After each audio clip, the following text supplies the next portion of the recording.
second game of our Christmas quintuple header is the Warriors and the Nuggets. It's at 2:30 on ABC. The Warriors, gentlemen, they continue to be without Draymond Green, who was suspended this month after striking Phoenix's Yusuf Nurkic in a game. Our senior NBA insider, Adrian Wojnarowski, is with us now. So, Woj, when the suspension was announced, the league said, right, that Draymond Green, he would need to, quote, fulfill certain league and team conditions. So what details have you learned about his path to return here?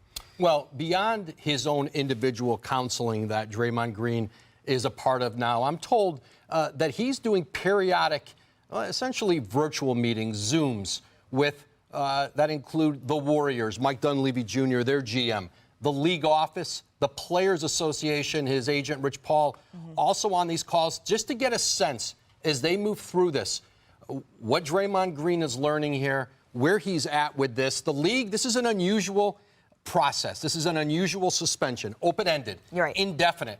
And what the league has wanted to do in partnership, essentially, with the Players Association, the Warriors, and even Draymond Green, who I'm told has been very open to this, very engaged in this, is try to see if they can get to the root of what may have played a part in what you've seen, some of these violent encounters going back to Jordan Poole, this year with Rudy Gobert, and, of course, Yusuf Nurkic.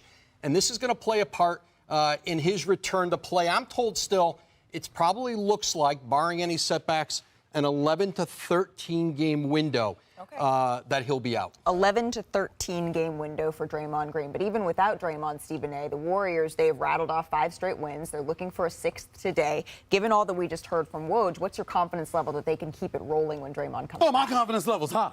You know why?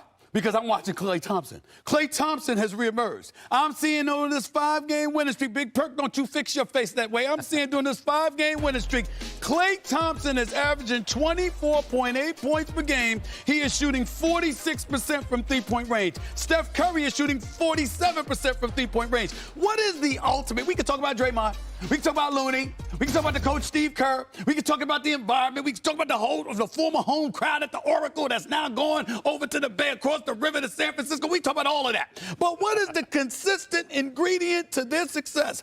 It is shooting from the Splash Brothers. And that is what I'm seeing. What was I on the air crying about a few weeks ago? I said, Klay Thompson, what's up? What's going on? You want your money, don't you? You want a new contract extension, don't you? Let's make sure. Now, athleticism is what dissipates. It's what diminishes over time, guys. We just don't run. We don't have the same spring in our step. But the one thing that's the last to go is the stroke, baby. And that's what Klay Thompson has brought back. The fact that he has returned to relevancy, and it is co-signed with Steph Curry shooting the ball. As long as those two brothers can shoot that way, they are a threat to anybody. But you got to ask yourself, why has it changed for Klay Thompson?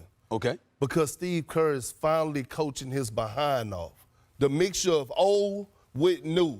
Well, he's had slow starts in the past. No. I've been begging more Kuminga. I agree. Right? You look at Jackson Davis. But let me explain why. Jackson Davis too. The league is full of athleticism. Now they can match athleticism.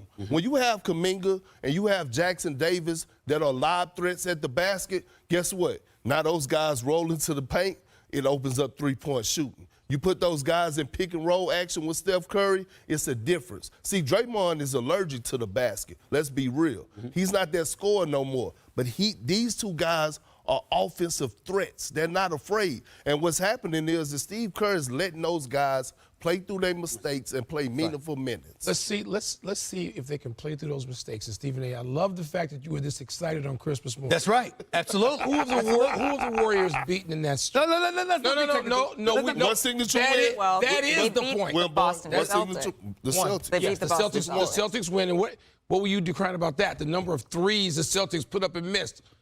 Let's see this against the champs, the reigning champs today. Then I'm going to get you. Listen. I'm going to get you. I love that Klay is doing this. First of all, I've been the one saying, wait a minute, when you have the kind of injuries that Klay Thompson has, it takes much longer than you wanted to allow him last year he wanted to allow say, himself to where is Klay Thompson?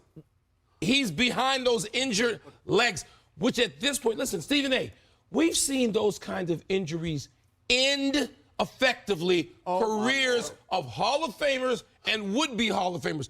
We've seen those kind of knee injuries. Derrick Rose's career was permanently derailed.